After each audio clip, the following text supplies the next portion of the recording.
So when we talk about Israel and Palestine, there is this term that is thrown around quite often, and that term is called two-state solution. They say that the two-state solution is the only solution to this problem. So what is two-state solution? Well, the thing is that when Jews were being persecuted throughout Europe, especially by Hitler, they started migrating en masse in 1940s to this territory called Palestine and started settling there. Naturally, it created conflict-like situation between the migrating Jews and the local Arabs there. There was a big conflict. Therefore, United Nations came out with a partition plan.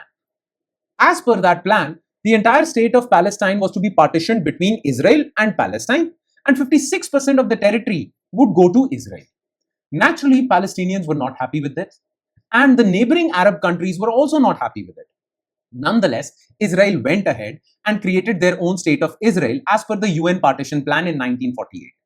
Arab countries were not happy, therefore, they attacked Israel, and Israel won that war. And by the virtue of that victory, Israel controlled 77% of the territory. As per the UN plan, they had 56%, but because they won the war, they controlled 77% of the territory. Arab states were not happy. They attacked Israel again in 1967.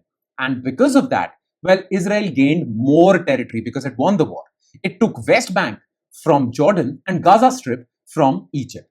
And now what we see is the Israel after 1967. The Palestinians who had to run, they had to find refuge in refugee camps in West Bank and Gaza Strip. And this is where the conflict starts.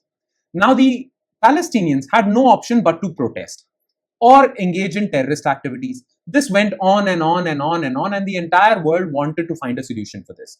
Therefore, in 1993, it was said that as per the peace plan or the partition plan of United Nations, well, we should again think about partitioning Palestine into Israel and Palestine. This is the two-state solution. So two-state solution is two states existing side by side, one the Jewish state and the other the Arab state. But things are pretty complicated now, and many people say, many experts say, that two-state solution is nowhere near in future or nowhere near in sight.